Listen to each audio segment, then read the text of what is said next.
Hi everyone, I am advocate सपना कौशिक और आज हम बात करने वाले हैं कि मैट्रिमोनियल डिस्प्यूट में जब भी हस्बैंड या वाइफ एक दूसरे के ऊपर कोई झूठा आरोप लगा देते हैं, झूठा केस फाइल कर देते हैं, तो अग्रीव पार्टी के पास क्या ऑप्शंस अवेलेबल होते हैं। लेकिन उससे पहले एक इंपॉर्टेंट बात कि अगर आपने हमारा यूट्यूब चैनल अभी तक सब्सक्राइब नहीं किया तो प्लीज हमारा यूट्यूब चैनल सब्सक्राइब कीजिए ताकि हम आपको ऐसे ही लीगल अपडेट्स दे सकें। अक्सर हमारे पास लोगों की क्वेरीज आती हैं कि मेरे पार्टनर ने मेरे ऊपर झूठा आरोप लगाया है, मैंने कभी दहेज नहीं मांगा, मेरे ऊपर 498A का केस लगा दिया है, डीवी के केस में कंप्लेंट करती है, या अडल्ट्री का कोई झूठा आरोप लगाया है, या मैंने घर नहीं छोड़ा, मुझे छोड़ने पे मजबूर किया, एक्सेट्रा एक्सेट्रा। बहुत सारी क्वेरीज। तो मेरे पास क्या ऑप्शंस अवेलेबल है, बहुत बार हस्बैंड या वाइफ हमसे ही क्वेश्चंस करते हैं, तो आज हम उसके बारे में बात करने वाले हैं।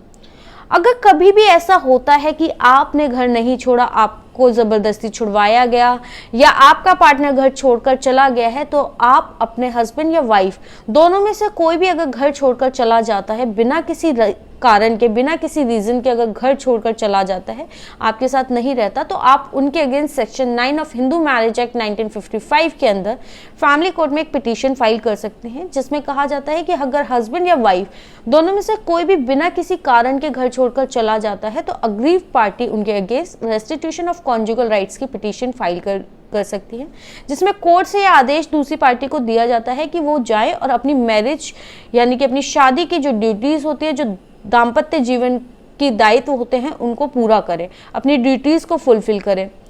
तो अगर आपकी वाइफ घर छोड़कर चली गई है या आपके हस्बैंड घर छोड़कर चले गए हैं, तो आप उनके लिए RCR की डिक्री कोर्ट से ले सकते हैं, जिसमें उन्हें वापस आने के लिए कहा जाएगा। और अगर वो नहीं वापस आते हैं तो आप कोर्ट से उस आधार पर कानूनी रूप से तलाक भी ले सकते हैं। इसके अलावा अगर आपके पति या पत्नी ने आपके ऊपर झूठा आरोप लगाया, कोई झूठा केस आपके ऊपर या आपके परिवार वालों के ऊपर किया है, तो आप उनके अगेंस्ट डिफेमेशन का सूट भी फाइल कर सकते हैं, या फिर इस आधार पर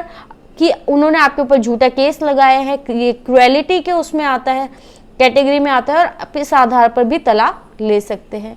इसके अलावा अगर आपके पति या पत्नी आपके ऊपर झूठे केसेस फाइल करते हैं, वो झूठे एविडेंसेस कोर्ट में देते हैं, या आपको डराते हैं, धमकाते हैं, मारते हैं, ये सुसाइड करने का कहते हैं कि मैं सुसाइड कर लूंगा, क्रिमिनल इंटिमिडेशन देते हैं, तरीके से आपके ऊपर अत्याचार कर रहे हैं, चाहे वो फाइनेंशियली है, चाहे वो इमोशनली है, किसी भी तरीके से अगर वो आपको परेशान करते हैं, तो आप उनके अगेंस्ट एक क्रिमिनल कंप्लेंट भी कर सकते हैं। इसके अलावा आप दूसरे पार्टनर से डैमेजेस भी रिकवर कर सकते हैं। आप बोल सकते हैं, सिविल सूट फाइल कर सकते हैं डैमेजेस रिकवर करने के लिए, कि क्योंकि वो अपनी ड्यूटीज ढंग से फुलफिल नहीं कर रहे हैं, तो आपको डैमेजेस मिलने चाहिए, क्योंकि आपकी मैरिड लाइफ खराब हुई है,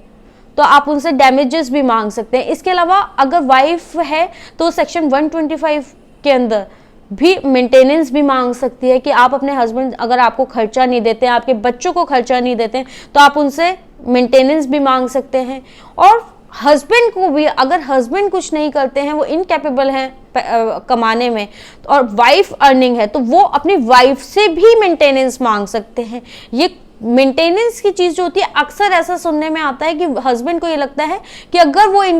मतलब सिर्फ उन्हीं की ड्यूटी है कि वो अपनी वाइफ को मेंटेन करें। अगर ऐसा होता है कि हस्बैंड अपने आप को मेंटेन नहीं कर सकते और वाइफ अर्निंग है, तो हस्बैंड भी वाइफ से मेंटेनेंस मांग सकते हैं। तो आपको ये वीडियो कैसा लगा और आप किन और मुद्दों पर वीडियोस चाहते हैं, प्लीज कमेंट सेक्शन में बताएं।